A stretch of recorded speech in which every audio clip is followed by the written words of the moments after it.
Study for PCS exam पर मैं दास sir आप सभी का बहुत बहुत स्वागत करता हूं। डियर स्टूडेंट्स, आज आंसर राइटिंग का 6th क्लास है और इस क्लास में आप लोगों का ध्यान एक मोस्ट इम्पॉर्टेंट टॉपिक की तरफ आकर्षित करने जा रहा हूं। डियर स्टूडेंट्स, ये टॉपिक बहुत ज़्यादा इम्पॉर्टेंट है और अगर आप बिल्कुल नए स्टूडेंट्स हैं तो हमको जहाँ तक लगता है ना कि आपका ध्यान इस टॉपिक पे नहीं गया होगा और आप अभी तक इस टॉपिक को तैयार नहीं किए होंगे। और अगर नहीं किए हैं तो आज का क्लास अटेंड करने के बाद इसको जरूर तैयार कर लीजिएगा, क्योंकि ये मोस्ट इंपॉर्टेंट टॉपिक है। डियर स्टूडेंट्स, ये टॉपिक है आपका वायरस यानी कि विषाणु। आज हम लोग विषाणु के बारे में पढ़ने जा रहे हैं, वायरस के बारे में पढ़ने जा रहे हैं। अब आपके दिमाग में आ रहा होगा कि ये वायरस तो कहीं पर डायरेक्टली लिखा हुआ नहीं है, ये वायरस टॉपिक सर कहाँ से उठा लिए हैं। तो डियर फ्रेंड्स, आपका जो पेपर 6 है, पेपर 6 का जब आप सेक्शन बी में जाइएगा यानी कि ग्रुप बी में जाइएगा तो ग्रुप बी में एक टॉपिक आपको मिलेगा डाइवर्सिटी ऑफ ऑर्गेनिज्म, सावयव विविधता, है ना। आप ग्रुप बी में जाइएगा, ग्रुप बी में आपको मिलेगा डाइवर्सिटी ऑफ ऑर्गेनिज्म, सावयव विविधता। इसी का फर्स्ट टॉपिक जो है ना वायरस है। तो ओवरऑल मोस्ट इंपॉर्टेंट टॉपिक है आपका। यहाँ से आपका वायरस से क्वेश्चन आ सकता है। क्या क्वेश्चन आएगा, क्या क्या पढ़ना है, इसके बारे में अभी तुरंत डिस्कस करेंगे। बहुत ही अमेजिंग आपको क्लास लगेगा, बहुत ज़्यादा अमेजिंग कंटेंट पे बात करने जा रहे हैं जो आपके एग्जामिनेशन के पॉइंट ऑफ व्यू से मोस्ट इंपॉर्टेंट होगा। इनफैक्ट जो हम आंसर फॉर्मेटिंग के बारे में बात करेंगे, जो एक्सप्लेनेशन देंगे, वो बहुत ज़्यादा यूजफुल होगा जेपीएससी मेंस के पॉइंट ऑफ व्यू से। और आप लोग का जो सपोर्ट मिल रहा है उसके लिए बहुत बहुत धन्यवाद। बहुत सारे स्टूडेंट्स का कमेंट आ रहा है, लगातार फोन कॉल्स आ रहा है ना। बहुत बहुत धन्यवाद आप सभी को। चलिए, तो एक तो आपको बता दिए, हम क्या बताएं कि डाइवर्सिटी ऑफ ऑर्गेनिज्म। यहाँ इस सेक्शन को जब आप उठाइएगा इस टॉपिक को, तो पहला ही मिलेगा आपको वायरस, यानी कि वायरस के बारे में हम लोग को पढ़ना है। उसके बाद आप आ जाइए ग्रुप ई में। ग्रुप ई देख पा रहे हैं आप लोग। ग्रुप ई आपका है science and technology and development, science and technology and development. अब बोलिए sir, science and technology and development में वायरस कहाँ से आ गया, साइंस एंड टेक में? तो dear friends, science and tech में वायरस नहीं आया है। ये आपका एक टॉपिक है राष्ट्रीय स्वास्थ्य नीति। राष्ट्रीय स्वास्थ्य नीति आप लोग देख पा रहे हैं, इसमें मलेरिया है, कुष्ठ है, यक्षमा है, कर्क है, एड्स है, अंधापन है। उसके बाद आदि दिया हुआ, आदि के नियंत्रण और रोकथाम के लिए राष्ट्रीय कार्यक्रम। आप लोग टॉपिक समझ रहे हैं। आप सोच रहे होंगे कि भाई ये जो रोग का नाम दिया हुआ है, इसके लिए जो राष्ट्रीय कार्यक्रम है हमको उसको पढ़ना है। आपके दिमाग में यही चल रहा होगा कि अगर आप सिलेबस को अच्छे से एनालिसिस नहीं किए हैं तो। डियर स्टूडेंट्स, सिलेबस को एनालिसिस करना बहुत ज़्यादा जरूरी होता है और इसी के लिए हम जब भी आ रहे हैं ना, तो आपको सिलेबस एनालिसिस तो कर ही रहे हैं, साथ में प्रत्यक्ष प्रमाण के साथ कर रहे हैं, ताकि आप जो है ना मेरे बात को सीरियसली लें और अच्छे से समझ पाए, है ना। नहीं तो YouTube पे होता क्या है ना कि आप तो हमें पहचान नहीं रहे हैं, तो होता क्या है ना कि आपको बता दिए कि भाई ये इंपॉर्टेंट है, आप सुन लिए, अनदेखा कर दिए। ऐसे काम नहीं चलेगा, आपको एकदम सब कुछ सिस्टमेटिक वे में समझना पड़ेगा। अब देखिए जो टॉपिक लिखा हुआ है कि मलेरिया, राष्ट्रीय स्वास्थ्य नीति का हम बात कर रहे हैं, विज्ञान और तकनीक विकास, सेक्शन ई आपका पेपर 6 का। इसमें दिया हुआ है राष्ट्रीय स्वास्थ्य नीति के बारे में आपको पढ़ना है। और राष्ट्रीय स्वास्थ्य नीति में क्या, मलेरिया, कुष्ठ रोग, यक्षमा, कर्क मतलब कैंसर होता है, और एड्स रोग आप लोग जानते ही हैं, अंधापन आदि के नियंत्रण और रोकथाम के लिए राष्ट्रीय कार्यक्रम। तो अब आप सोच रहे होंगे कि भाई राष्ट्रीय कार्यक्रम लिखा हुआ है तो किताब में भी राष्ट्रीय कार्यक्रम का टॉपिक दिया हुआ है, हम उसको पढ़ के चले जाएंगे, एग्जाम में स्कोर कर देंगे। तो भाई ऐसे में ना काम नहीं चलेगा, आपको पढ़ना पड़ेगा सिस्टम से।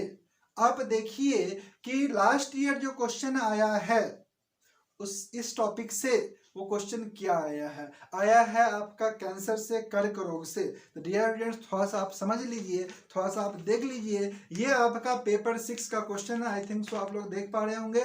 पेपर 6 है general science environment and technology development, राष्ट्रीय विज्ञान पर्यावरण एवं तकनीकी विकास। तो अब आप थोड़ा समझिए इससे क्वेश्चन आया क्या था। कैंसर रोग क्या है, फर्स्ट क्वेश्चन देखिएगा, डिफाइन द कैंसर। कैंसर रोग क्या है पूछा है आपसे। उसका पूछा है given account of various kind of cancer, cancer के प्रकार का वर्णन करें। उसका पूछ रहा है मेंशन अ लिस्ट ऑफ कार्सिनोजोन्स, कार्सिनोजोन्स की सूची दें।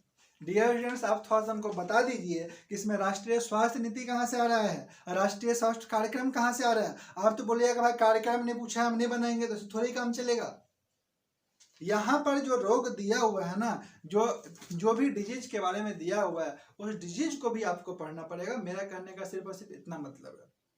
आप सिर्फ जैसे राष्ट्रीय कार्यक्रम लिखा है तो राष्ट्रीय कार्यक्रम पढ़ के नहीं जाए, भरोसे मत रहिए, बस जो लिखा है उतना ही पढ़ेंगे, हम सत्यवादी हरिश्चंद्र आदमी हैं, तो ऐसे में काम नहीं चलेगा। मेरा कहने का सिर्फ और सिर्फ इतना ही अर्थ है कि आप ना थोड़ा सा डेप्थ में जाइए, थोड़ा सा डेप्थ पढ़िए, ताकि इससे क्या होगा ना कि क्वेश्चन आपका ना छूटेगा नहीं। क्योंकि कई बार जो ऑप्शन में 32 मार्क्स का क्वेश्चन है और आप दिस डेट तो लिख नहीं सकते हैं, है ना। कैंसर रोग की परिभाषा दिस डेट लिखिएगा तो नंबर कटेगा। साइंस एंड टेक फैक्ट पे चलता है, टू द पॉइंट चलता है। ये आपका जो है ना अकबर का धार्मिक नीति नहीं है कि आप जो है ना अपने मन से भी कुछ लिख दीजिएगा। सिंधु घाटी सभ्यता के बारे में नहीं लिखना है कि अपने मन से कुछ लिख दीजिएगा। साइंस एंड टेक वाले पोर्शन में या बायो का पोर्शन में, फिजिक्स का पोर्शन में टू द पॉइंट आंसर लिखा जाता है। बात आप लोग समझ रहे हैं, इसलिए बहुत ज्यादा जरूरी होता है काम करना। अब आप सोचिए कि अभी कौन सा टॉपिक सबसे ज्यादा हाईलाइटेड पिछले 2 साल में, डियर स्टूडेंट्स, वो है कोरोना वायरस। तो क्या कोरोना वायरस से क्वेश्चन नहीं आ सकता है? वायरस तो आप लोगों को पढ़ना ही है। तो डियर फ्रेंड्स, कोरोना वायरस से डेफिनेटली क्वेश्चन आ सकता है और मेरे समझ से ये मोस्ट हाईलाइटेड टॉपिक है, बहुत ज्यादा हाईलाइटेड टॉपिक है कोरोना वायरस, इसलिए आपको इसको एकदम तैयार करके जाना चाहिए। अब सवाल ये उठता है कि भाई तैयार किस डायरेक्शन में करें, तैयार किस डायरेक्शन में करें? कोरोना वायरस की उत्पत्ति कहाँ हुई थी? हाँ, वुहान के बारे में पढ़ते हैं, दिस डेट पढ़ते हैं। भाई थोड़ा सा पीसीएस के पॉइंट ऑफ व्यू से तैयारी करो, ठीक है ना। इसको तैयार करना है थोड़ा सा टेक्निकल वे में, कैसे करना है थोड़ा समझिए। अभी आपको हम कुछ फॉर्मेट बताते हैं, कुछ आंसर फॉर्मेट बताते हैं। एक तो आपका वायरस से रिलेटेड क्वेश्चन पूछ सकता है ना। आप ध्यान दीजिएगा, ये सब क्वेश्चन को अगर आप अच्छे से कवर कर लीजिएगा ना, अगर आप सेल्फ स्टडी भी कर रहे हैं तो आपका मतलब क्वेश्चन पकड़ाने का चांस बनेगा। और जो भी हम क्वेश्चन फॉर्मेट दे रहे हैं, है ना, उस पर क्या क्या क्वेश्चन बन सकता है, थोड़ा सा सबसे पहले इस पर बात कर लेते हैं। फर्स्ट क्वेश्चन आपका है कि वायरस पर विस्तृत चर्चा करते हुए इससे होने वाले प्रमुख रोगों के बारे में बताएं। इसमें आपको वायरस के बारे में ईच एंड एवरीथिंग बताना पड़ेगा, लास्ट में आपको रोग के बारे में बताना पड़ेगा, भाई कौन कौन रोग होता है। तो ये नहीं बोला है कि मनुष्यों में रोग के बारे में बताएं, ऐसा नहीं बोला है, ध्यान रखिएगा।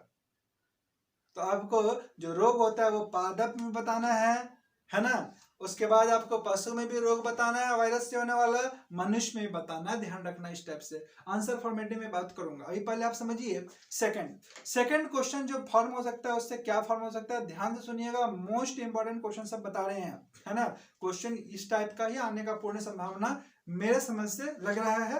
अगर आएगा तो इस सब पोर्शन को जरूर टच करेगा, भले सेम टू सेम नहीं है बट पोर्शन जरूर टच करेगा। और आंसर फॉर्मेटिंग जो दे रहे हैं अभी वो कंप्लीट रहेगा, यानी कि उसी से क्वेश्चन आएगा। सेकंड क्वेश्चन है आपका, वायरस क्या है? वायरस क्या है, इसके सामान्य लक्षणों पर चर्चा करें। फर्स्ट पार्ट क्या है, वायरस क्या है, इसके सामान्य लक्षणों पर चर्चा करें, ये सेकंड पार्ट हो गया। थर्ड पार्ट है इसी में, क्या वायरस आर्थिक दृष्टिकोण से लाभदायक है, विवेचना करें। डियर स्टूडेंट्स, इस पॉइंट को ध्यान दीजिए, क्या वायरस आर्थिक दृष्टिकोण से लाभदायक है, विवेचना करें, ये विवेचना कीजिए, ठीक है। 32 मार्क्स का क्वेश्चन अगर आ रहा है तो इसको 2-3 पार्ट में तोड़ के पूछेगा। आप लोग देख भी पा रहे हैं जो क्वेश्चन सब आए हैं, 2-3 पार्ट में ब्रेक है। अब आप थर्ड क्वेश्चन पे आ जाइए। थर्ड क्वेश्चन आपसे पूछ रहा है, वायरस क्या होता है? वैश्विक महामारी कोरोना वायरस यानी कोविड-19 से निपटने के लिए भारत सरकार किस तरह का प्रयास कर रही है? ये क्वेश्चन भी मोस्ट वांटेड क्वेश्चन है, बहुत ज्यादा इंपॉर्टेंट क्वेश्चन है। एक बार फिर से सुन लीजिए, क्या बताना चाह रहे हैं, वायरस क्या होता है? वैश्विक महामारी कोरोना वायरस यानी कि कोविड-19 से निपटने के लिए भारत सरकार किस तरह से प्रयास कर रही है, ये आपका क्वेश्चन हो गया। एक बच्चा इसमें कुछ इंपॉर्टेंट फैक्ट डेटा के साथ अच्छा कंटेंट डेवलप करके डालेगा, एक बच्चा दिस डेट लिख करके आ जाएगा, अच्छा भारत सरकार का प्रयास करना है, लिख देते हैं, कुछ न कुछ तो लिख ही देंगे। तो दोनों का आंसर में आप लोग जान ही रहे हैं कितना डिफरेंस होगा और मार्क्स में कितना का अंतर आएगा। वही वजह है कि एक को अच्छा मार्क्स आ जाता है, एक को गड़बड़ मार्क्स आ जाता है। नेक्स्ट हम लोग आ जाते हैं प्रश्न संख्या 4 पे। चौथा प्रश्न आपसे बन सकता है कि कोरोना वायरस से उपजी महामारी वैश्वीकरण की राह में किस प्रकार बाधक है। वैश्वीकरण की राह में किस प्रकार बाधक है। डियर स्टूडेंट्स, अभी 2 दिन पहले ही वर्ल्ड इकोनॉमिक आउटलुक रिपोर्ट आया है जो कि 2021 आया है, जो कि IMF के द्वारा जारी किया जाता है। इस पे विशेष चर्चा करेंगे अगले 2 क्लास के बाद, ठीक है, वर्ल्ड इकोनॉमिक आउटलुक रिपोर्ट पर, क्योंकि इस रिपोर्ट से इतना ज़्यादा डेटा मिल रहा है ना, डेटा यूजफुल डेटा है, जो कि आप ना अगर अपने इकोनॉमिक्स के आंसर में लिखिएगा ना तो मज़ा आ जाएगा, बहुत शानदार मार्क्स आएगा। इनफैक्ट दूसरे से आंसर आपका अलग होगा। तो इसलिए हम लोग चर्चा करेंगे अगले 2 क्लास के बाद, है ना। तो वर्ल्ड इकोनॉमिक आउटलुक रिपोर्ट जो है ना, इसमें क्या एक डेटा आया है कि हर एक देश में, खाली भारत में नहीं, जो है ना सो शहरी क्षेत्र से ग्रामीण क्षेत्र में जो है ना आदमी लोगों का क्या हो रहा है, प्रवास बढ़ रहा है ना। मतलब शहरी क्षेत्र से ग्रामीण क्षेत्र की तरफ जो है सो लोग जो है बहुत तेजी गति से मूव किए हैं, और अभी भी वो लोग जो है ना अपने काम पे नहीं लौटे हैं। आप तो चलिए भारत को छोड़िए, है ना, वैश्विक स्तर पर बात कीजिएगा ना तो मैक्सिमम कंट्री जो कि जो है सो निम्न प्रतिव्यक्ति आय वाले अर्थव्यवस्था है, उन लोगों का स्थिति तो और गंभीर है। इस रिपोर्ट में बोला गया है ना कि 96% ऐसा देश है ना जो वहाँ पे वैक्सीनेशन अभी भी नहीं हुआ है, निम्न प्रतिव्यक्ति आय वाला जो देश सब है, समझ गए। तो बहुत सारा डेटा इसका काम का है। तो यहाँ से ना एक मोस्ट इंपॉर्टेंट क्वेश्चन बन रहा है, आप लोग ध्यान दीजिएगा। क्वेश्चन क्या है कि कोरोना वायरस से उपजी महामारी वैश्वीकरण की राह में किस प्रकार बाधक है। ये आपका फर्स्ट पार्ट हो गया। सेकंड पार्ट पूछ रहा है, क्या भारत ग्राम स्वराज पर अमल कर मौजूदा संकट को कम कर सकता है। चर्चा कीजिए। ये भी आपका एक बहुत शानदार क्वेश्चन है ना, जिससे आपके एग्जाम में क्वेश्चन आ सकता है। तो डियर स्टूडेंट्स, ये सब का सब इंपॉर्टेंट क्वेश्चन है, और आप लोग समझ भी रहे होंगे कि कोरोना वायरस जो है, ये जो टॉपिक वायरस है, ये कितना इंपॉर्टेंट है और कितना ज़्यादा हाईलाइटेड है। जो हाईलाइटेड रहता है उससे हमेशा क्वेश्चन आने का चांस रहता है, इसलिए हम लोग इसको तो कवर करने ही करेंगे ही, और अच्छे तरीके से करेंगे। डियर स्टूडेंट्स, क्लास स्टार्ट करने से पहले आप लोगों को बता दें कि ये हम लोगों का एक सेकंड है ना, इससे पहले ऑलरेडी चल रहा था आंसर राइटिंग क्लासेस, है ना। तो हम लोग ये second answer writing class start किए हैं, है ना, जो कि आपका 10 अक्टूबर के आसपास से स्टार्ट हुआ है। तो इस आंसर राइटिंग ग्रुप से आप सभी को जुड़ सकते हैं। बहुत ज़बरदस्त बेनिफिट होगा अगर आप आंसर राइटिंग लिखिएगा तो, क्योंकि आंसर राइटिंग आप लोग सभी को जान रहे हैं कि आंसर राइटिंग स्किल जिसका अच्छा होता है उसी का PCS में मार्क्स अच्छा आता है। तो आंसर राइटिंग अच्छा करने के लिए, है ना, एक हम लोगों का जस्ट बोलिए तो प्रयास है कि आप लोग सभी को इससे जुड़िए। इसमें बेसिकली आपको आंसर फॉर्मेट मिल जाएगा, क्वेश्चन मिल जाएगा, साथ में उस क्वेश्चन का कंटेंट भी आपको प्रोवाइड करा दिया जाएगा, है ना, प्रोवाइड करा दिया जाएगा। और आपको एक्सपर्ट गाइडलाइंस जो बोलते हैं, जो भी सर होंगे उस टॉपिक के, वो सर आपके मिस्टेक्स को भी फाइंड आउट करेंगे, है ना, काफ़ी हद तक। तो ओवरऑल जो है सो बहुत बेनिफिट होगा अगर आप आंसर राइटिंग क्लासेस ज्वाइन करना चाहते हैं, ग्रुप ज्वाइन करना चाहते हैं, तो जरूर दिए गए नंबर पे कॉल कीजिए और एक बार देखिए कि क्या है, कैसे करना है ना, कितना ये बेनिफिशियल है। ये एक पेड क्लास होगा, बट इसका फी बहुत ज़्यादा कम है ना, तो आसानी से इसे कर सकते हैं। तो डियर स्टूडेंट्स, चलिए स्टार्ट करते हैं हम लोग आज का सेशन।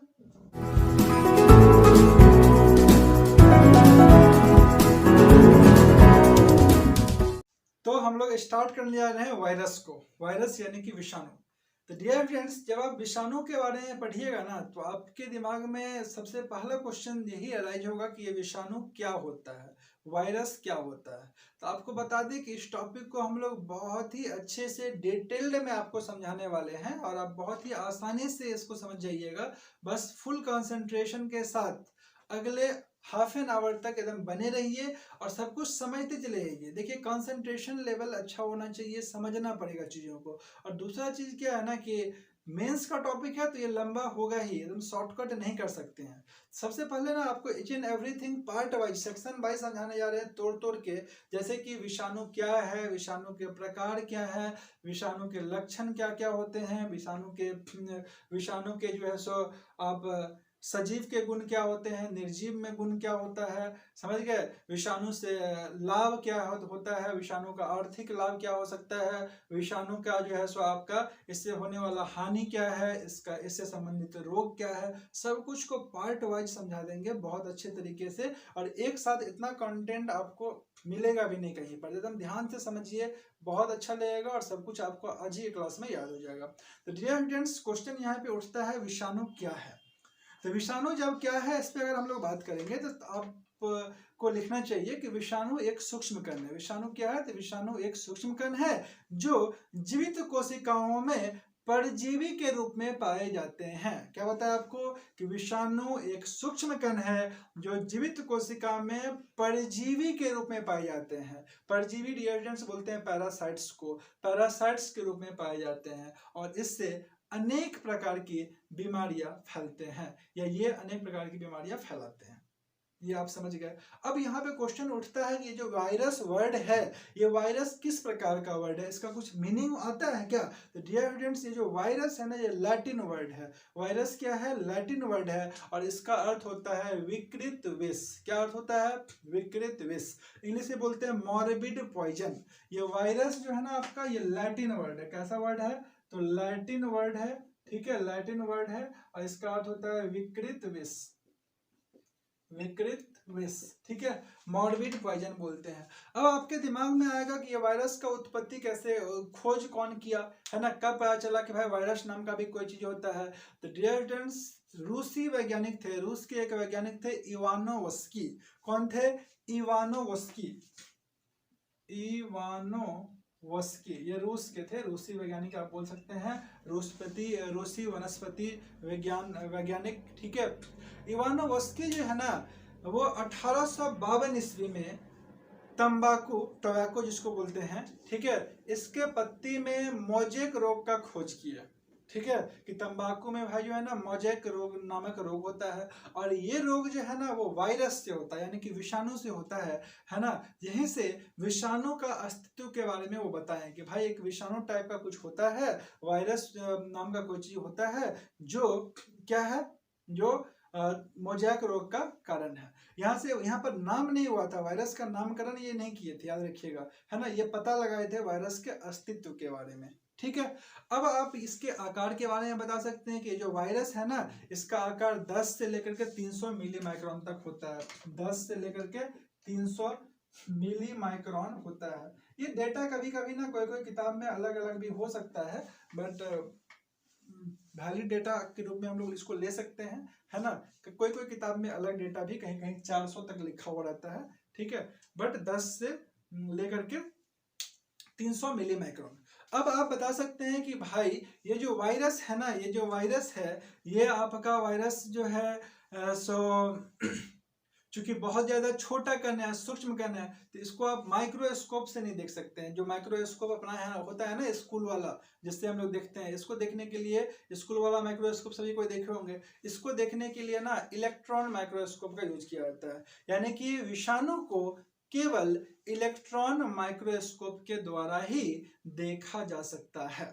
अब आप बता सकते हैं कि ये जो है विषाणु है, तो सबसे सूक्ष्म विषाणु जो होता है ना, वो होता है टोबैको नेक्रोसिस। कौन सा सबसे सूक्ष्म विषाणु, ये होता है सबसे सूक्ष्म वायरस होता है टोबैको नेक्रोसिस। और आपके दिमाग में आएगा कि भाई सबसे बड़ा जंतु वायरस कौन सा होता है, तो याद रखना सबसे बड़ा जंतु वायरस होता है पोटैटो फीवर वायरस। कौन सा, पोटैटो फीवर वायरस सबसे बड़ा जंतु वायरस है, याद रखना, सबसे बड़ा पोटैटो फीवर और सबसे सूक्ष्म वायरस है टोबैको नेक्रोसिस, ठीक है, इसको याद रखिएगा।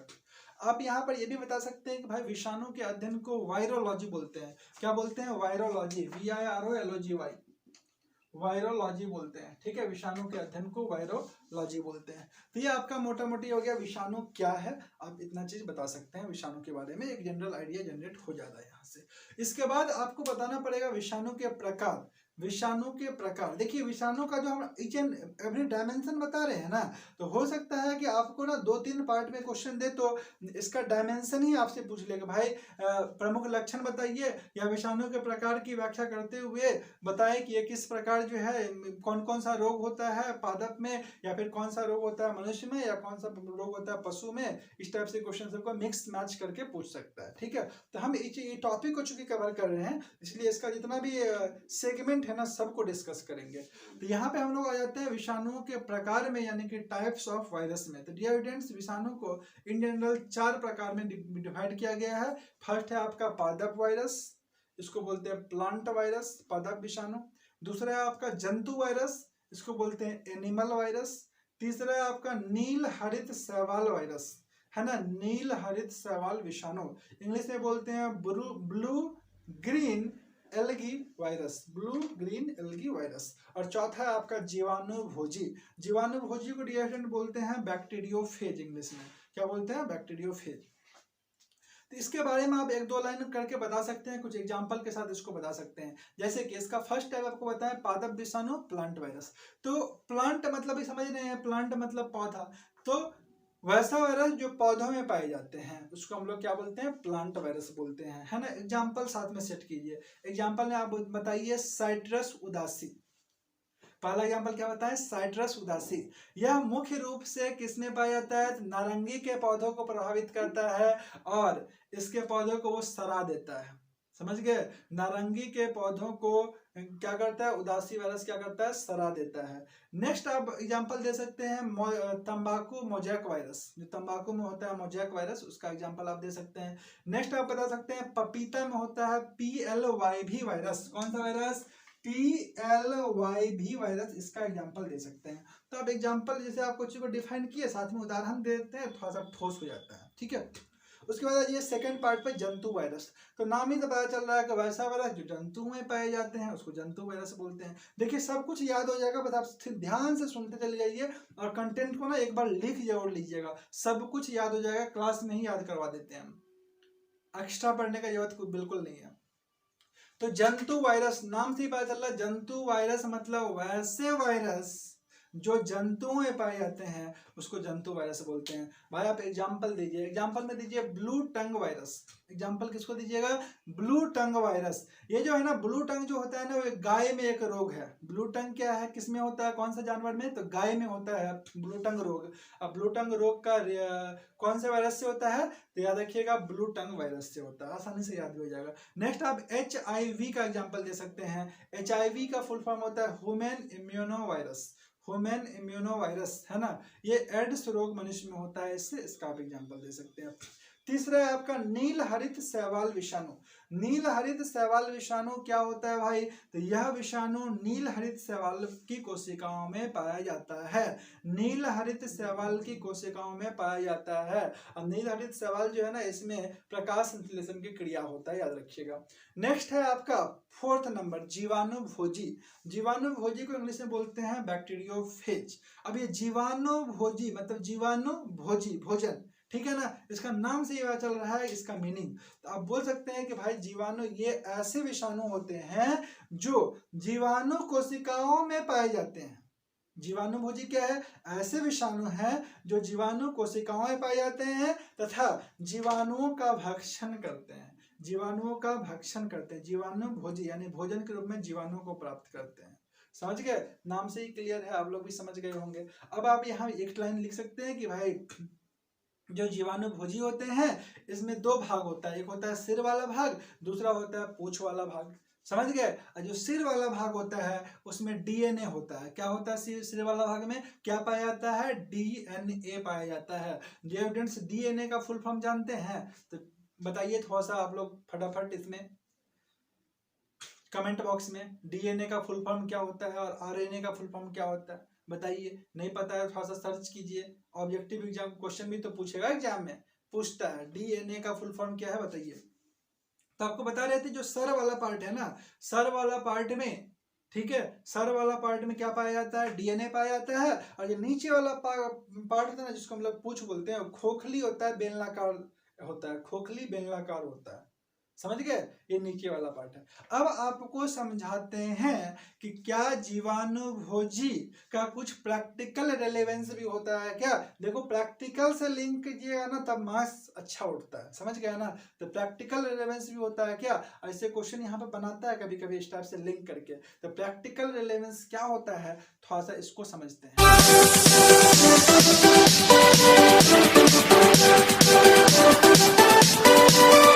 Dear students, practical relevance of bacteriophage यानी कि जीवाणुभोजी का अगर हम लोग प्रैक्टिकली देखें तो ये क्यों इम्पोर्टेंट है, इसलिए आपको तब समझ में आएगा जब आपको एक सिंपल सा एग्जांपल देते हैं कि आप देखिए कि अगर आप कहीं से भी मान लीजिए कोई डैम से कोई नदी से है ना आप पानी ला करके रखते हैं या फिर आप कहीं से भी पानी को इकट्ठा करते हैं कहीं पर, तो आप देखिए पानी कुछ दिन के बाद सड़ने लगता है, उससे गंध आने लगता है और वो पानी खराब हो जाता है। ये चीज आप लोग ऑब्जर्व किए होंगे। लेकिन आप एक चीज ऑब्जर्व नहीं किए होंगे या फिर ऑब्जर्व तो किए होंगे, सोचे नहीं होंगे उसके बारे में कि जब हम लोग गंगा जल लाते हैं तो गंगा जल जो है ना कभी भी खराब नहीं होता है, उसमें कभी भी कीड़ा मकोड़ा नहीं लगता है। आप कभी गौर किए इस पर, गंगा जल में ना ही कीड़ा मकोड़ा कभी लगता है, ना ही वो खराब होता है, ना ही उससे खराब गंध आता है। तो डियर इसका क्या रीजन है, तो इसका रीजन आपको तुरंत समझ में आ जाएगा जब आप बैक्टीरियोफेज का एप्लीकेशन समझिएगा। तो आपको बता दें कि गंगा नदी का जो जल है ना उसमें असंख्य जीवाणुभोजी उपस्थित है, मतलब बहुत ज्यादा बैक्टीरियोफेज है किसमें, गंगा नदी का जल में। तो इससे होता क्या है कि ये जो जीवाणुभोजी है ना ये नदी में के जल में उपस्थित जितने भी रोगजनक जीवाणु है ना सबका भक्षण कर लेता है, सबको नष्ट कर देता है ना। मतलब ये हुआ कि ये जो बैक्टीरियोफेज है ये एक तरह से आप मर्जक बोलिए डिटर्जेंट के रूप में ये काम करता है और नदी का जल को शुद्ध बनाए रखता है। पूरा का पूरा जितना बैक्टीरिया है सबका भक्षण कौन कर लिया, बैक्टीरियोफेज कर लिया। तो अब सवाल यह है कि बैक्टीरिया है ही नहीं तो जल शुद्ध होगा कि नहीं होगा, बात समझ में आया। यही कारण है गंगा नदी का जल ना ही कभी सड़ता है, ना ही उसमें कीड़ा लगता है और ना ही खराब होता है। डियर स्टूडेंट्स, आप कोई भी नदी का जल देखिएगा तो वो इन जनरल खराब हो जाता है, लेकिन गंगा जल कभी भी खराब नहीं होता है, ना सड़ता है ना गलता है। The reason behind this is bacteriophage, जीवाणुभोजी, क्योंकि वो नदी के जल का जीवाणु का भक्षण कर लेता है, बैक्टीरिया का को नष्ट कर देता है और पानी हमेशा स्वच्छ रहता है। दिस इज द रीजन, आप लोग समझ गए होंगे। अब हम लोग बात करते हैं विषाणुओं की संरचना पर। पार्ट वाइज देखिए बढ़ रहे हैं, एकदम अच्छे से समझते चले जाइए, कहीं पर भी प्रॉब्लम नहीं होने देंगे, सब कुछ समझा देंगे। नेक्स्ट है आपको विषाणुओं की संरचना यानी कंपोजिशन ऑफ वायरस। तो कंपोजिशन ऑफ वायरस जब आप समझिएगा तो सबसे पहले समझिए कि वायरस का कंपोजिशन तैयार कौन किया था, है ना, कौन प्रस्तुत किया था विषाणु का संरचना। तो एक हमारे वैज्ञानिक थे, है ना, वो वैज्ञानिक थे स्टैनले। नाम क्या था, स्टैनले, वैज्ञानिक का नाम था स्टैनले। ये जो स्टैनले थे ना ये सर्वप्रथम विषाणुओं की संरचना का ठोस आधार प्रस्तुत किए। तो भाई ठोस आधार प्रस्तुत किए तो कहां से प्रस्तुत किए, ये आपका 1935 का बात है। 1935 में इन्होंने रिसर्च अपना प्रदान किया। तो ये रिसर्च कहां से दिए, तो ये भी रिसर्च किए हैं टोबैको मोजेक वायरस पर ही। इन्होंने टोबैको मोजेक वायरस के क्रिस्टलों का अध्ययन किया, समझ गए, और बताए कि ये जो वायरस है इसका जो संरचना है, वायरस का जो कंपोजिशन है ये बेसिकली प्रोटीन से बना हुआ है। किससे बना हुआ वायरस होता है, प्रोटीन से बना हुआ है, और इसमें अल्प मात्रा में आरएनए भी पाया जाता है। इनका ये रिसर्च वर्क था, बात समझ गए। ये क्या बताएं, एक ध्यान से सुनिएगा, ये क्या बताएं कि जो वायरस है ना ये प्रोटीन का बना है और इसमें अल्प मात्रा में आरएनए भी पाया जाता है। साथ में इससे यह पता चला कि वायरस का आकार जो होता है वो गोलाकार भी होता है और छड़ के समान भी होता है। ठीक है, अब देखिए वायरस पर जो रिसर्च हुआ तो यहाँ से वायरस की रचना किससे हुआ है, तो आप लोग फिगर में देख पा रहे होंगे, फिगर अभी रिप्रेजेंट हो रहा है स्क्रीन पर। तो फिगर में देख पा रहे होंगे कि ये जो प्रोटीन का जो है ना इनकी जो रचना है ये प्रोटीन कैप्सिड एवं न्यूक्लिक अम्ल से होता है। किससे, प्रोटीन, कैप्सिड एवं न्यूक्लिक अम्ल से। आपके दिमाग में आ रहा होगा ये कैप्सिड क्या वर्ड आ गया बीच में, ये कैप्सिड क्या होता है? तो डियर फ्रेंड्स, कैप्सिड जो होता है ना, प्रत्येक विषाणु यानी कि प्रत्येक वायरस के चारों ओर प्रोटीन का बना हुआ एक खोल होता है। आप लोग समझ गए प्रोटीन कैप्सिड किसको बोलते हैं? प्रोटीन कैप्सिड क्या है? वायरस के चारों तरफ बना हुआ एक खोल होता है, समझ गए? जिसके अंदर क्या होता है? तो न्यूक्लिक अम्ल होता है। और न्यूक्लिक अम्ल मतलब क्या? आरएनए और डीएनए के रूप में न्यूक्लिक अम्ल रहता है। किसके रूप में? तो आरएनए और डीएनए के रूप में, समझ गए? अब थोड़ा सा समझिए कि भाई आरएनए कहाँ होता है, डीएनए कहाँ होता है। तो याद रखना, पादप विषाणु जो है, प्लांट वायरस जो है, उसमें आपका आरएनए होता है, और जो जंतु विषाणु है, एनिमल वायरस, उसमें आपका डीएनए पाया जाता है। क्लियर? यहां तक आप समझ गए? तो ये आपका था विषाणु का संरचना। देखिए आलतू फालतू कुछ पढ़ के फायदा नहीं है, टू द पॉइंट पढ़िए, काम का चीज पढ़िए। बहुत बड़ा सिलेबस है जेपीएससी का, समझ गए ना? आलतू फालतू चक्कर में पढ़िएगा तो इंपॉर्टेंट भी छूट जाएगा। कंटेंट टू द पॉइंट आना चाहिए, बहुत ज्यादा उल्टा सीधा नोट्स में डालना भी नहीं है, ठीक है? तो फिगर देख के समझ में आ गया होगा कि भाई संरचना क्या होता है, कैप्सिड क्या होता है बता ही दिए, कैप्सिड के अंदर न्यूक्लिक अम्ल होता है भी बता ही दिए, आरएनए डीएनए होता है बता ही दिए। अब आ जाइए आप विषाणुओं में प्रजनन। विषाणुओं में प्रजनन क्या होता है भाई, है ना? Reproduction in virus. तो याद रखना, विषाणुओं में प्रजनन गुणन विधि से होता है। विषाणुओं में प्रजनन किससे होता है? गुणन विधि से होता है। इंग्लिश में गुणन विधि को बोलते हैं प्रोसेस ऑफ मल्टीप्लीकेशन द्वारा होता है। इंग्लिश में क्या बोलते हैं? Process of multiplication. अब ये जो प्रोसेस ऑफ मल्टीप्लीकेशन है ना, इसके 5 चरण है। कितने चरण है? प्रोसेस ऑफ मल्टीप्लीकेशन के गुणन विधि के कितने चरण है? तो 5 चरण है। डियर फ्रेंड्स, वो जो 5 चरण है ना, वो पहला है जोड़ना। पहला चरण क्या है? जोड़ना। इसको अटैचमेंट बोलते हैं, इंग्लिश में क्या बोलते हैं? अटैचमेंट, जोड़ना को। दूसरा है आपका चरण नंबर 2 वेधन। वेधन को बोलते हैं पेनेट्रेशन। दूसरा चरण कौन सा है? वेधन, that is called penetration. And third चरण है डियर फ्रेंड्स जीव रसायन गुणन। कौन सा बताएं? जीव रसायन गुणन, इंग्लिश में बोलते हैं बायोकेमिकल रेप्लिकेशन। क्लियर है? जीव रसायन गुणन। चौथा चरण है विषाणु संगठन, वायरस असेंबली। और पांचवा चरण है विमुक्ति। विमुक्ति को बोलते हैं रिलीज। क्या बोलते हैं? रिलीज। तो ये आपका 5 चरण है ना? आप अगर मान लीजिए वायरस के बारे में व्याख्या कर रहे हैं तो इसको भी आप 2 लाइन में डाल सकते हैं।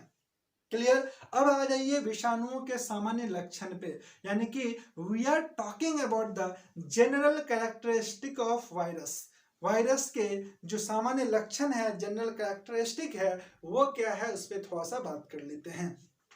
तो डियर फ्रेंड्स, इसमें जो पहला पॉइंट है वो है आपका कि ये जो जीवाणु, ये जो वायरस होता है ना, ये केवल जीवित कोशिका यानी कि लिविंग सेल में ही वृद्धि एवं जनन का कार्य करते हैं। याद रखिए, किसमें? लिविंग सेल में। ये जो कोरोना वायरस है ना, ये आपके हाथ पे जब तक है तब तक कोई प्रॉब्लम नहीं है। नाक से अंदर गया मतलब लिविंग सेल के टच में आया, मतलब ये एक्टिव हो जाएगा। बात समझ में आ गया? अब दूसरा में आ जाइए आप पोषक कोशिका।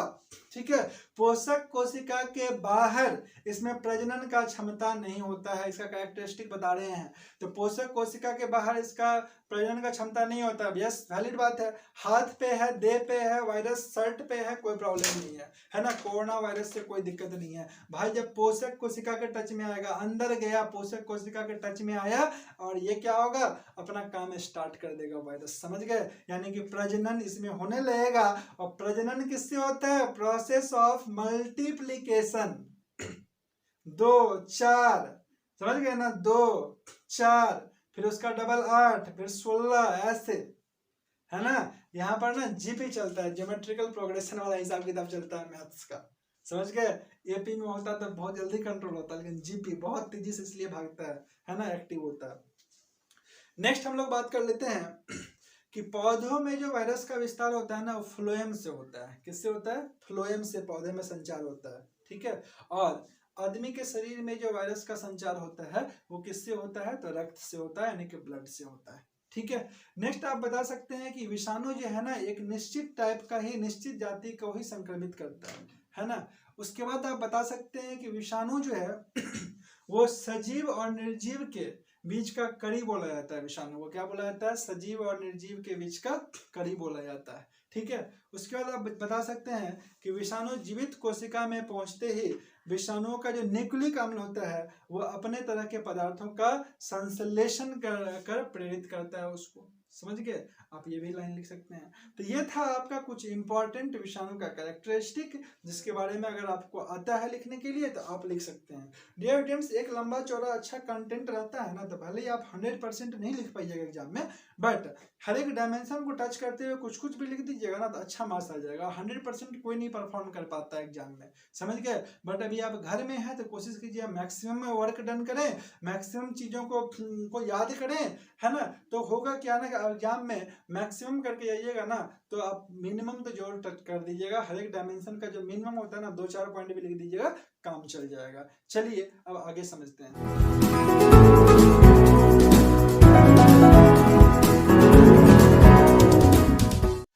डियर स्टूडेंट्स, अब समझते हैं विषाणुओं में सजीवों के गुण, उसके बाद समझेंगे विषाणुओं में निर्जीवों के क्या क्या गुण होते हैं, और उसके बाद फिर हम लोग क्रमानुसार फिर आगे बढ़ेंगे। तो आप सबसे पहले विषाणुओं में सजीवों के गुण के बारे में समझिए। तो अभी अभी हम लोग चर्चा किए कि भाई विषाणु में जो है ना क्या होता है, आरएनए और डीएनए की उपस्थिति होता है। तो सजीवों के गुण में आप इसको डाल सकते हैं कि भाई विषाणु में आरएनए और डीएनए होता है। उसके बाद आप बता सकते हैं कि भाई संरचनात्मक विविधता होता है। सजीवों के गुण में आप क्या लिख सकते हैं कि संरचनात्मक विविधता होता है। उसके बाद आप क्या बोल सकते हैं सजीवों के गुण के तहत कि भाई विषाणु में जो है ना प्रजनन का गुण होता है। अभी हम लोग पढ़े ना गुणन विधि से होता है, प्रोसेस ऑफ मल्टीप्लिकेशन से प्रजनन होता है और 5 स्टेप्स में होता है, ये भी हम लोग पढ़े, इसको आप डाल सकते हैं इसमें। और उसके बाद आप लिख सकते हैं कि विषाणु जो है ना ये आनुवांशिकता एवं परजीविता को प्रकट करता है। समझ गए ना। तो फर्स्ट ही लाइन आपको बताया था कि विषाणु एक सूक्ष्म जीव है जो परजीवी की तरह निवास करता है। समझ गए? ये आप लिख सकते हैं सजीवों के गुण के तहत। उसके बाद अगर आप बात करें कि विषाणुओं में निर्जीवों के क्या क्या गुण पाया जाता है, ठीक है, तो इसमें आप बोल सकते हैं कि भाई विषाणु में ना कोशिका का अभाव होता है। कोशिका का क्या होता है? अभाव होता है। आप ये बोल सकते हैं। आप ये बोल सकते हैं कि जीवित कोशिका के बाहर प्रजनन एवं वृद्धि नहीं कर सकता है। ये भी बोल सकते हैं। तुरंत बताया कोरोना वायरस का एग्जांपल दिया आपको कि भाई जो हाथ पे है, शर्ट पे है वायरस, तो कुछ नहीं कर सकता क्योंकि जीवित कोशिका के बाहर है। तो ना ही ये प्रजनन कर सकता है, ना ही अपना विकास कर सकता है, ना ही इसमें वृद्धि होगा। तो बाहर है तो कोई दिक्कत नहीं, पोषक कोशिका का साथ मिलेगा, तुरंत जो है प्रजनन करना चालू कर देगा। तो आप लिख सकते हैं कि जीवाणु जो है वो कोशिका के बाहर ना ही प्रजनन कर सकता है ना ही वृद्धि कर सकता है। आप ये बोल सकते हैं कि भाई जीवाणु में, विषाणु में जो है ना जीव द्रव्य को इंग्लिश में बोलते हैं प्रोटोप्लाज्म। ठीक है, प्रोटोप्लाज्म का अनुपस्थिति होता है, प्रोटोप्लाज्म नहीं पाया जाता है। ठीक है। आप बोल सकते हैं कि भाई पोषण एवं उपापचयी क्रिया का अभाव होता है क्योंकि ये परजीवी है, पैरासाइट्स है। समझ गए? तो सब का सब हम लोग का जो पीछे वाला जो टर्म सब था ना उसी को हम लोग कुछ को गुण में डाल दिए हैं, कुछ को निर्जीवों के गुण में डाल दिए, कुछ सजीव वाला में कुछ निर्जीव वाला में डाल दिए, उसी को कैरेक्टरिस्टिक करके। बात समझ में आया? एक्चुअल में करना क्या पड़ेगा ना, सब लिंक अप है। तो क्वेश्चन तो आपसे अलग अलग शब्दों में अलग अलग तरीका से क्वेश्चन पूछता है, तो उसी को ऑब्जर्व करके ना आंसर करना होता है। ठीक है। तो अगर सजीव निर्जीव का गुण होगा तो आप इसको मेंशन कर सकते हैं। ये बेसिकली जो अभी तक हम लोग पढ़े थे उसी का एक्सप्लेनेशन था। अब डियर स्टूडेंट्स, अगर आपसे पूछेगा कि विषाणुओं के लाभ बताएं, इंपॉर्टेंस ऑफ वायरस बताएं, या फिर आपसे पूछेगा कि क्या विषाणु आर्थिक दृष्टिकोण से महत्वपूर्ण है, क्या विषाणुओं का आर्थिक महत्व क्या है, आपसे पूछेगा इकोनॉमिक इंपॉर्टेंस ऑफ वायरस, तो इसमें क्या क्या डाल सकते हैं, थोड़ा सा इसके बारे में समझ लेते हैं। एकदम ध्यान से समझिएगा। एक तो आप ये बोल सकते हैं कि विषाणुओं में सजीव और निर्जीव दोनों के गुण पाए जाते हैं। अभी तुरंत पढ़े ना विषाणुओं में सजीवों के गुण, निर्जीवों के गुण, उसी को यहाँ पर डाल रहा हूँ आर्थिक इंपॉर्टेंस में। ध्यान से समझना क्या बोलना चाह रहे हैं हम बोलना चाह रहे हैं कि विषाणुओं में सजीवों एवं निर्जीवों दोनों के गुण पाए जाते हैं। यही कारण है कि इसका उपयोग जैव विकास के क्षेत्र में किया जाता है, जैव विकास के अध्ययन में किया जाता है। समझ गए? आप इस लाइन को लिख सकते हैं कि भाई सजीव और निर्जीव का गुण पाया जाता है इसमें, जिसके कारण इसका जो है उपयोग जैव विकास के अध्ययन में किया जाता है, जैव विकास के क्षेत्र में किया जा सकता है, इसको आप लिख सकते हैं। दूसरा इंपॉर्टेंट पॉइंट आप लिख सकते हैं कि विषाणु की मदद से जल को खराब होने से बचाया जा सकता है। विषाणु की मदद से जल को खराब होने से बचाया जा सकता है, क्योंकि जीवाणु भोजी जो है जल को सड़ने से रोकता है। आप इसको लिख सकते हैं, है ना। और आप यहाँ बता सकते हैं कि भाई यही कारण है कि गंगा जल ना ही कभी सड़ता है और ना ही कभी खराब होता है। आप इसको लिख सकते हैं। तीसरा पॉइंट में आप लिख सकते हैं कि ये जो है ना विषाणु जो है ये नीले हरित शैवाल ब्लू ग्रीन एल्गी की सफाई में भी सहायक होता है। ये भी आपका इसका दृष्टिकोण बता सकते हैं। चौथा आप बोल सकते हैं कि जीवाणु भोजी वायरस जो है ना एक लाभप्रद वायरस है। बोलो कैसे लाभप्रद है सर? तो जीवाणु भोजी वायरस जो है ये हैजा रोग हो गया, पेचिस हो गया, टाइफाइड हो गया, है ना, इस रोग को उत्पन्न करने वाले जीवाणु को नष्ट कर देता है। समझ गए ना? इस रोग को उत्पन्न करने वाले जीवाणु को नष्ट कर देता है और मानव को रोगों से रक्षा करता है। तो इसको भी आप मेंशन कर सकते हैं। तो ये था आपका कुछ इंपॉर्टेंट पॉइंट जिसके तहत आप लिख सकते हैं जीवाणु का आर्थिक महत्व या फिर जीवाणु के लाभ, विषाणु का आर्थिक महत्व या विषाणु के लाभ। अब हम लोग आ जाते हैं विषाणु से हानि। विषाणु से क्या हानि, क्या इसका हानिकारक प्रभाव क्या है? तो डियर स्टूडेंट्स, मोस्ट कॉमन पूछ भी सकता है ना।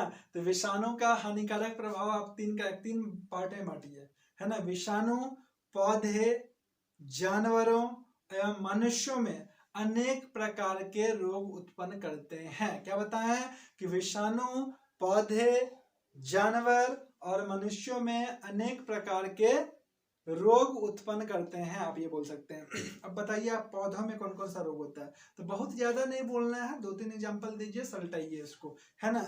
पहला आप देखिए पौधा में रोग होता है एक रेखा पैटर्न रोग, इसको बोलते हैं स्ट्रिक पैटर्न। कौन सा रोग बताएं? रेखा पैटर्न, स्ट्रिक पैटर्न। ये होता है बादाम का फसल में, ठीक है, ये वायरस से होता है। दूसरा आपका है मोजेक, ठीक है, मोजेक रोग जो है ये भी वायरस से होता है। कौन सा फसल में होता है? पपीता, केला, सरसों, टोबैको, तंबाकू, ये सब में होता है। तीसरा आपका तृण समान प्ररोह, ये गन्ना में होता है और किससे होता है? शुगर केन से होता है, शुगर केन से होता है। तो ये हो गया पौधों में वायरस से होने वाला रोग। नेक्स्ट आ जाइए आप विषाणु द्वारा पशुओं के रोग।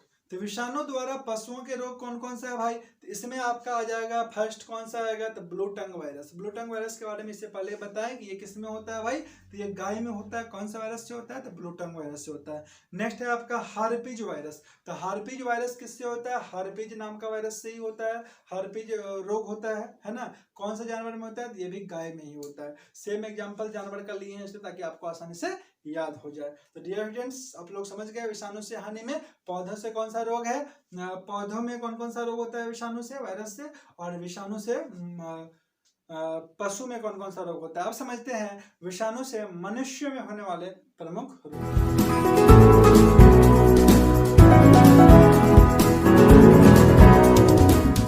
तो डियर स्टूडेंट्स, अब हम लोग आ गए हैं अपने टॉपिक का आखिरी पड़ाव में, यानी कि मनुष्यों में वायरस के द्वारा होने वाला रोग। तो इसमें आप कुछ महत्वपूर्ण एग्जाम्पल दे सकते हैं। इसमें आप बता सकते हैं कि भाई एड्स के बारे में, जो HIV वायरस से होता है और आपका प्रतीक्षा तंत्र जो है उसको प्रतीक्षा प्रणाली बोल सकते हैं, है ना, उसको आपको प्रभावित करता है। इसका जो लक्षण है उसके बारे में आप बता सकते हैं। साथ में आप बता सकते हैं इन्फ्लुएंजा के बारे में। इन्फ्लुएंजा जो है वो मिजो वायरस से होता है, इसके बारे में आप बता सकते हैं। आप रेबीज के बारे में बता सकते हैं। जो रेबीज रोग है ये रेबडो वायरस से होता है। किससे होता है? रेबडो वायरस से होता है। अब जीका बुखार के बारे में चर्चा कर सकते हैं। जीका बुखार जो है ये आपका किससे होता है? तो जीका वायरस से होता है, एडिज मच्छर के काटने से, है ना। तो ये सब आप एक्सप्लेन कर सकते हैं किसमें? विषाणुओं के द्वारा मानव में होने वाला रोग। एक इंपॉर्टेंट सेक्शन कोरोना वायरस हम लोग छोड़ दिए हैं। तो कोरोना वायरस आज डिस्कस नहीं कर पाएंगे क्योंकि ये बहुत ही लंबा टॉपिक हो जाएगा, है ना। तो कोरोना वायरस को हम लोग अलग से लेंगे। कोरोना वायरस का क्या प्रभाव है, वैश्विक प्रभाव क्या है, इससे बचने का उपाय क्या किया गया सरकार के द्वारा, है ना, इससे रिलेटेड कुछ कार्यक्रम है तो उस पर हम लोग बात करेंगे। साथ ही इसका इसका जो है बेसिकली हम लोग मतलब ईच एंड एवरीथिंग जो डायमेंशन होता है ना वो आपको कवर कर देंगे नेक्स्ट सेशन में। तो डियर स्टूडेंट्स, लगातार आप लोगों के लिए इसी टाइप का सेशन आ रहा है और आपको बता दें कि ये जितना भी कंटेंट अभी बताए हैं ये आपको आंसर राइटिंग ग्रुप में मिल जाएगा। आप लोग उस ग्रुप को ज्वाइन जरूर कीजिए। तो आपको बता दें कि आप लोग सभी कोई है ना, ये आपसे विनम्र रिक्वेस्ट है कि आप सभी कोई वीडियो को लाइक जरूर कीजिए और अपने फ्रेंड्स के बीच में शेयर जरूर कीजिए। डियर स्टूडेंट्स, 2-4 स्टूडेंट में ना लाइव भी पढ़ाने में मजा नहीं आएगा, स्टूडेंट्स भी तो रहना चाहिए। 2-4 स्टूडेंट्स में क्या पढ़ाएंगे? तो स्टूडेंट्स, आप लोग सभी से एक नम्र निवेदन है, रिक्वेस्ट है कि वीडियो को लाइक जरूर कीजिए और अपने दोस्तों के बीच शेयर जरूर किया कीजिए। चलिए नेक्स्ट क्लास मिलते हैं हम लोग। और आपको बता दें, नेक्स्ट क्लास मिलने से पहले बता दें कि अभी हम लोग बहुत इंपॉर्टेंट कंटेंट लेके आने वाले हैं। अभी आपको एक यूनिक कंटेंट लेकर के आएंगे, किस पे? तो नई आर्थिक नीति 1991 पे लेकर के आएंगे। अभी एक यूनिक कंटेंट आपके लेके आएंगे, किस पर? तो जो अभी आपका वर्ल्ड इकोनॉमिक आउटलुक का जो रिपोर्ट आया है ना, जिसको इकोनॉमिक्स में आप बहुत जगह सेट कर सकते हैं, उस पे लेकर के आएंगे, है ना। अभी विश्व खाद्य संरक्षण रिपोर्ट जो आया है ना, वन संरक्षण रिपोर्ट आया है। बहुत सारा कंटेंट, शानदार कंटेंट इस पर अपलोड होने वाला है आप लोगों के लिए, जो बहुत ज़्यादा यूजफुल रहेगा। तो हमारे साथ जुड़े रहिए। मिलते हैं नेक्स्ट सेशन में कुछ न्यू शानदार और मार्वेलस इंपॉर्टेंट टॉपिक के साथ। तब तक के लिए आप सभी को बहुत बहुत धन्यवाद। Thank you very much students and all the best for your JPSC exam. Thank you.